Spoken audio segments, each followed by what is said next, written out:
Bonjour Babacar, bonjour à toutes et à tous. Le GARCI, le groupement d'action rapide de surveillance et d'intervention, cible des malfaiteurs.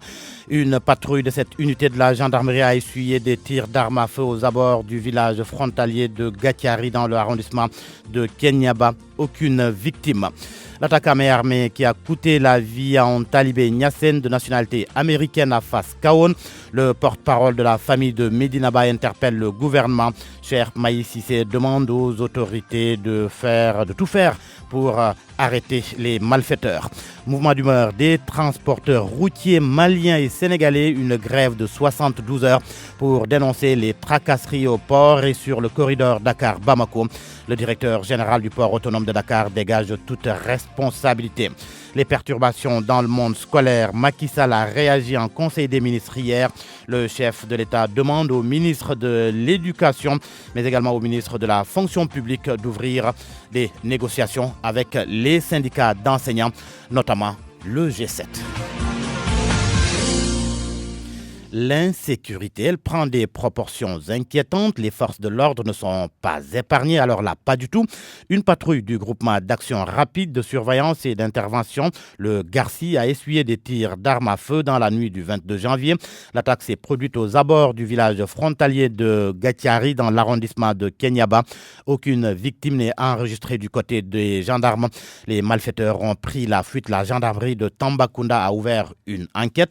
Le GARCI est une unité de la gendarmerie spécialisée dans la lutte contre le terrorisme. À Kaolack, l'attaque à main armée de Fas Kaon continue de faire parler. Le porte-parole de la famille de Medina Baye condamne cet acte qui a coûté la vie à un talibé Nyassen de nationalité américaine. Cheikh Maï Sissé demande au gouvernement de tout mettre en œuvre pour l'arrestation des malfaiteurs. Il interpelle aussi les autorités sur la sécurité des populations. C'est un crime odieux qui s'est abattu sur l'un de nos fils américains qui s'appelle Mohamed Abdou Aziz Kabir. Il a été attaqué par des voyous devant son domicile à coups de machette jusqu'à ce qu'il perde la vie. Son père aussi se trouve dans une situation que nous regrettons et condamnons vraiment. Nous demandons aux autorités de prendre leurs responsabilités pour que ces malfaiteurs soient arrêtés et que justice soit rendue. Les victimes ont déserté leur pays pour s'installer au Sénégal afin de pratiquer librement la religion de leur choix, qui est l'islam. On sait que la mort surviendra tôt ou tard, mais dans ces circonstances, on enseigne dans le Coran que celui qui met un terme à la vie de son prochain est assimilé à quelqu'un qui a mis fin à la vie de tous les êtres humains. Donc c'est une obligation de les arrêter et on doit aussi renforcer la sécurité qui fait défaut à Medina Baye et aux alentours.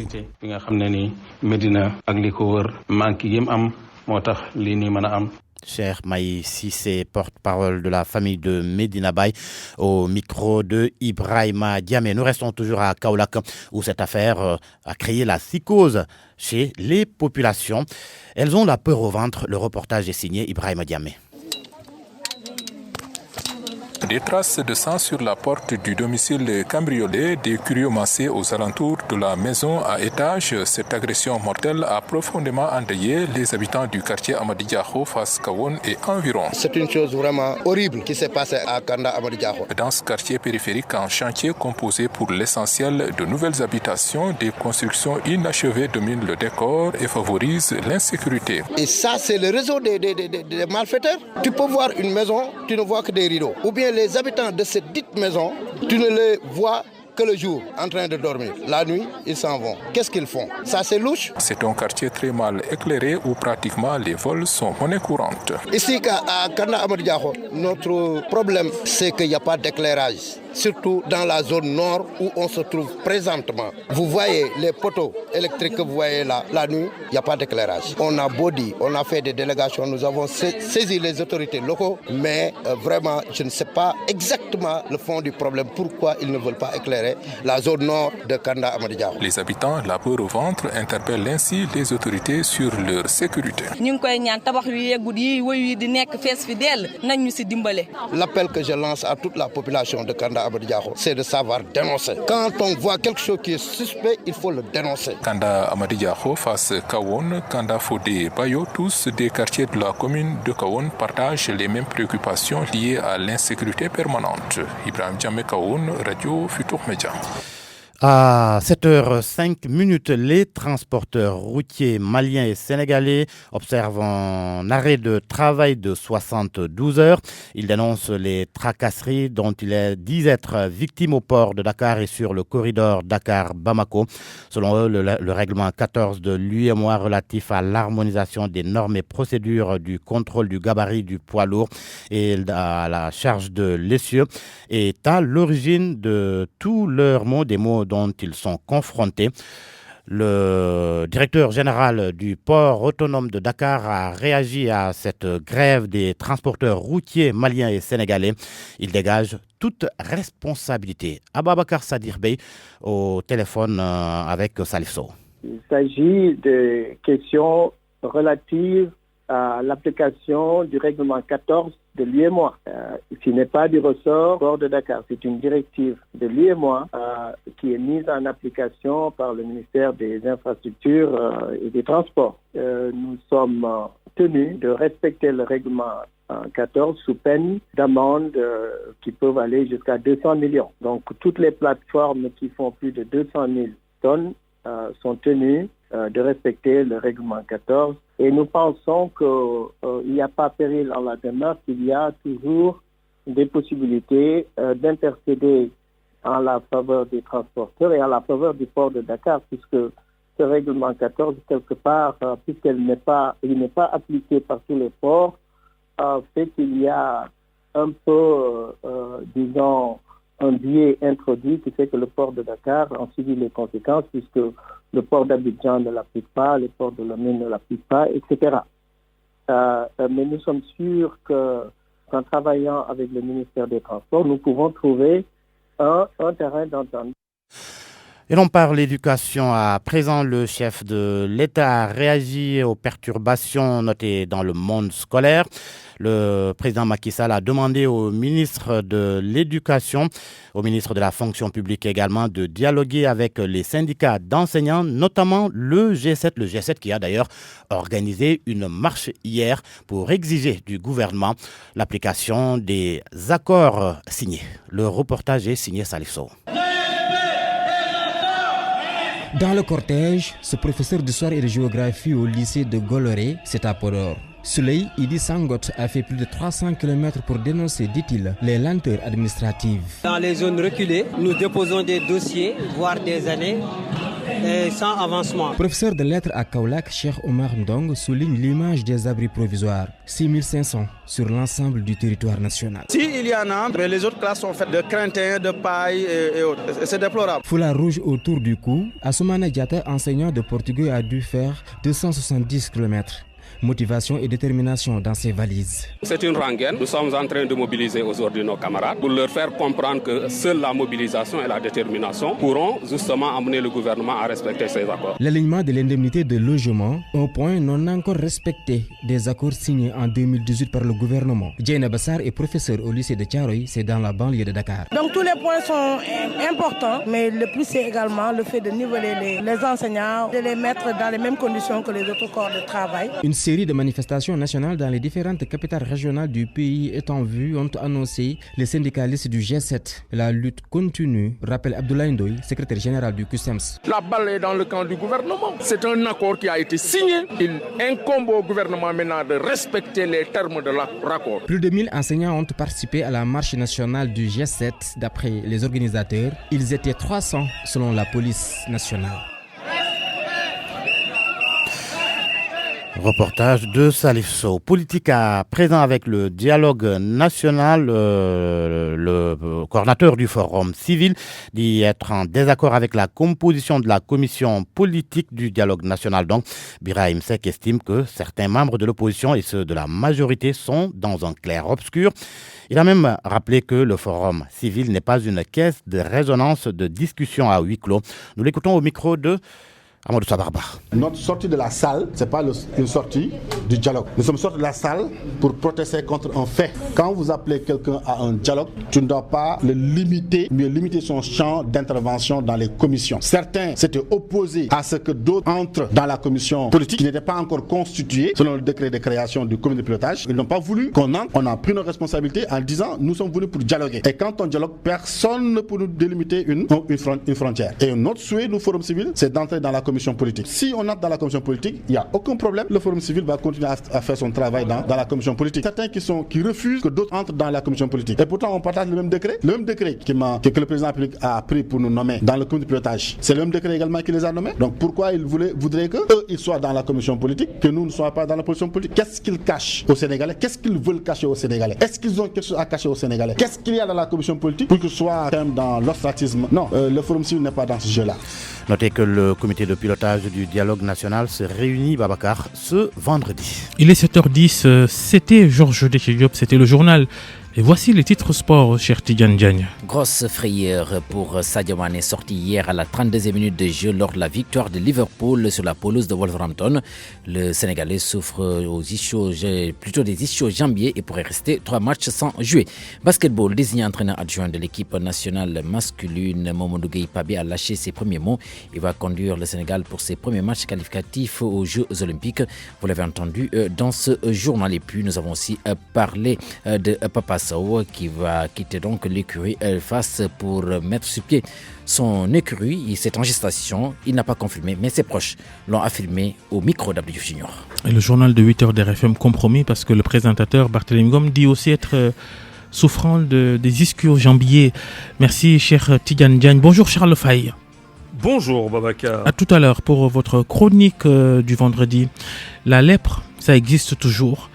Dimanche, le Sénégal célèbre la journée mondiale des lépreux. Notre invité, tout à l'heure à 7h40, Pape Mamadou Diagne, le président de l'association sénégalaise de lutte contre la lèpre.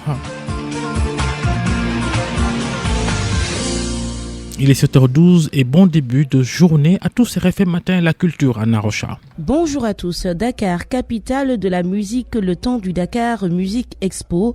Une première édition prévue du 28 janvier au 2 février sur initiative de Doudou Sarr, agent artistique.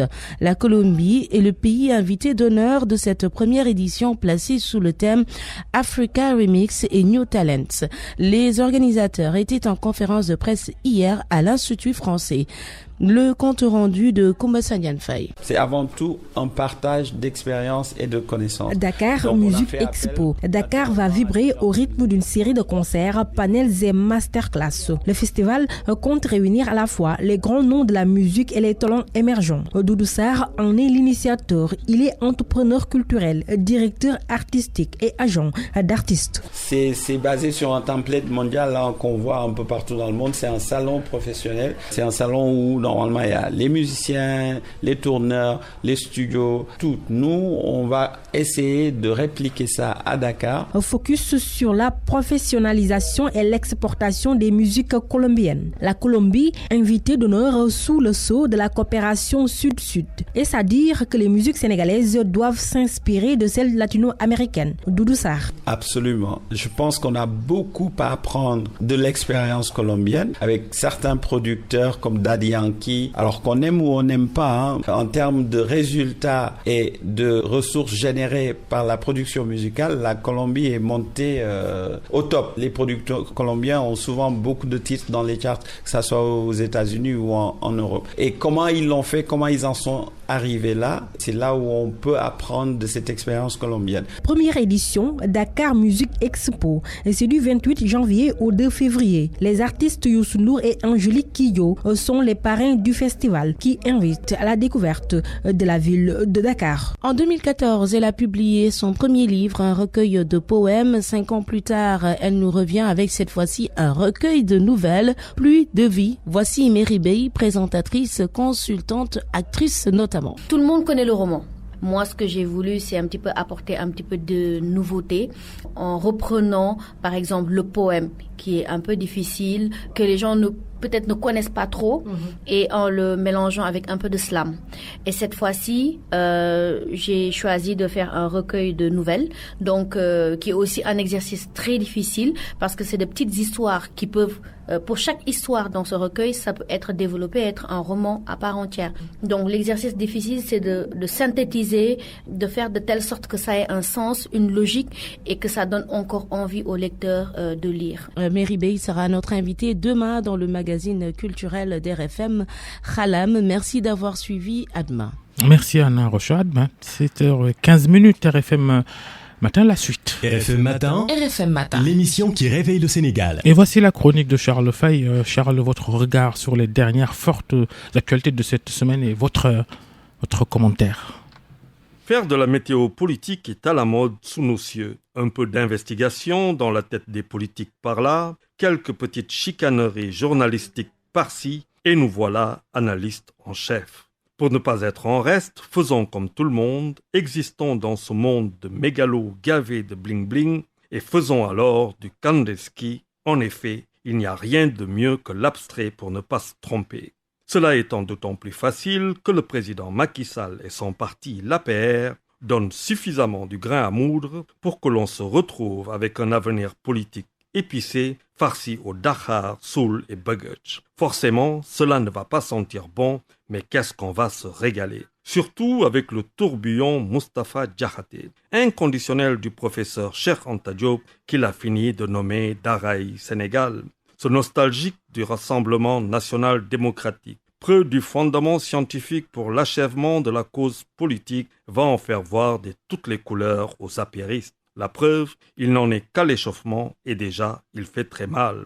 Le Macky qui ne s'est toujours pas prononcé définitivement par rapport au 3e mandat qu'il ne devrait solliciter, le sent. Et comment ? Plus seul que jamais, voilà le Macky devenu une bulle, autrement dit une parenthèse vis-à-vis de l'urgence de l'APR, dans la mare d'ambition certes contenue mais absolument réelle. Je sens là comme un parfum d'Hollande. Vous me direz qu'il ne l'est pas ou pas encore, mais c'est tout comme. Et ce n'est pas le gouvernement d'union nationale qui aurait dû voir le jour dès après la victoire à la présidentielle de février 2019, qui aurait sauvé les meubles et dressé les contours de l'après 2024. Trop tard. Le tourbillon y est allé de son Diakhatou, une telle perspective ne serait que trop amère et inconcevable pour les hauts d'en haut de l'APR. Le dauphin viendra de la maison marron-beige et pas d'ailleurs. Les tranchées sont creusées et ça, Moustapha Diakhaté et le Macky le savent très bien. Reste alors à négocier pour une accalmie nécessaire et propice à une longue réflexion qui nous mènera jusqu'en 2022. Et d'ici là, l'homme fort de l'APR ne sera pas celui que vous croyez. Moustapha Diakhaté est passé par là. Game is over. Le Macky devra plutôt faire face aux bazookas du peuple, les flyers, les cocktails Molotov en papier que Nyolank sert à qui en veut. Dans un climat de réchauffement du front social, ventilé par des enseignants à bout de force, des transporteurs excédés par de nouvelles taxes portières pour la sortie des conteneurs, une population astreinte à payer plus cher son électricité, des activistes qui l'attendront désormais dans tous les coins du monde. Pour un président réélu dès le premier tour à plus de 58%, ce n'est pas la joie. Mais comme je l'ai dit au début, ce n'est que de la météo politique. N'est-ce pas le Macky ? Tenez bon, Juma Mubarak et bon week-end à tous. Bonne journée Charles, merci pour cette chronique. RFM Matin, il est 7h18, la revue de presse. RFM, la presse du jour. Parce que nous avons su satisfaire aux exigences de nos clients les plus rigoureux à travers le monde, que nous, Beko, sommes devenus aujourd'hui numéro 1 de l'électroménager en Europe. L'efficacité et l'esthétique des produits Beko reposent sur une parfaite maîtrise des technologies de toute dernière génération. Jusqu'au 31 janvier 2020, toute la gamme Beko est en fête chez Electronic Corp avec des remises exceptionnelles. Electronic Corp, partenaire des grandes marques. Beko vous offre votre revue de presse. La revue de presse de Mohamed Ali Mouba. Elle a eu le dernier rapport de Transparency International sur la corruption dans le monde. Oui, le Sénégal, un pays de corrupteurs et de corrompus. Selon le journal, selon plutôt le Forum civil, notre pays stagne toujours dans la zone rouge, 66 sur 180 pays. Le journal Enquête parle de corruption endémique ou à grande place de plébéante au pays du Macky. Selon Birahim Seck, le président du Forum civil, la stagnation du Sénégal est due à la malgouvernance actée par un déficit de reddition des comptes.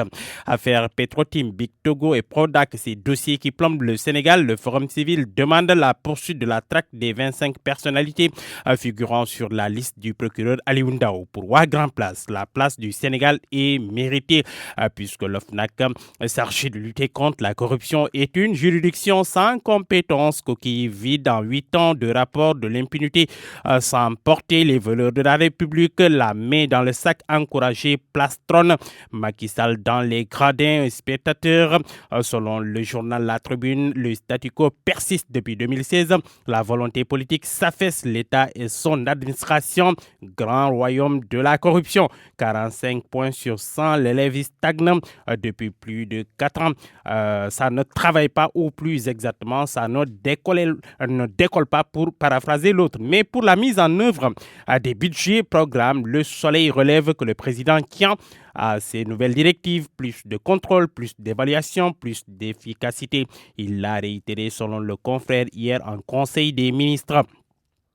Et pour ce faire, constate le journal Le Quotidien, c'est l'IGE, l'inspection générale d'État, qui est mise en alerte. Le chef de l'État a demandé à l'IGE de lancer sans délai une étude sur l'environnement de contrôler les ministères. Comme promis, Moustapha Diakhaté a mis sur les fonds baptismaux son mouvement Manko Taxawu Suñu APR. Et pour le journal Les Échos, il met Macky Sall sur la touche car il propose la dissolution du secrétariat exécutif. Big Bang militant, son souhait, voire un APR libéral, une alliance plutôt, un parti APR libéral, démocratique et patriotique libéré de toutes les France clubisations. Pour Sud Quotidien, Moustapha Diakhaté supprime le secrétariat exécutif de l'APR. Moustapha Diakhaté sonne la révolution, écrit le journal Enquête. Diakhaté appelle à une révolution militante au sein de l'APR Bichonnois Grand Place. Il décharge tout simplement le Macky trouve la tribune pour tenter de contenir la crise au sein de l'APR. Macky Sall convoque aujourd'hui même un secrétariat exécutif. Selon le journal LAS, le chef de l'APR va tenter d'éteindre le feu. Sa case qui brûle, il le faut puisque le feu part de partout. Macky 2012 éclate, informe le quotidien. Divergence entre Maître Moussa Diop et ses camarades. Le journal La Tribune parle de simple et pure implosion. Agression mortelle du jeune américain à Kaolack. Medina Baye interpelle l'État du Sénégal, informe Sud Quotidien. Le porte-parole de Medina Baye, dans une déclaration tenue à partir de la Mauritanie où il se trouve, condamne et dénonce l'agression et invite d'ailleurs les autorités à renforcer la sécurité dans la cité religieuse. Cheikh Maï Cissé invite les forces de sécurité à redoubler d'efforts pour mettre la main sur les malfaiteurs. Pour la tribune, Medina Baye est sous le choc. Une délégation de l'ambassade américaine s'est rendue sur place pour compatir à la douleur et mettre de manière indirecte la pression sur l'État du Sénégal, invité à retrouver les meurtriers et rassurer les populations. Mais à lire le journal Les Échos de ce matin, il y a de quoi s'inquiéter. Des gendarmes en patrouille qui frôlent la mort, membres du groupement rapide de l'intervention Garci. Ils ont été attaqués par des gangsters avec des tirs nourris. Gendarmes blessés, la moto du gang, des étus de calibre 7,62 mm, un fusil de chasse et d'autres matériels saisis. Selon l'Observateur, cela s'est passé entre le Sénégal et le Mali. À la une du journal Record, mondial 2022, calendrier des éliminatoires, les Lions débutent par le Togo en octobre. Selon le confrère, la tête de série du groupe H, le Sénégal, donc l'équipe du Sénégal, aura le privilège de débuter et de terminer à domicile les éliminatoires du mondial 2022. Les Lions recevront d'entrée les éperviers du Togo et concluront leur campagne par la réception des Diables Rouges du Congo. Et puis, parlons de l'université Cheikh Anta Diop Dakar, KOTF là-bas, le journal Les Échos nous en parle. C'est une étudiante qui avorte dans les toilettes du pavillon. On a trouvé un embryon sur place.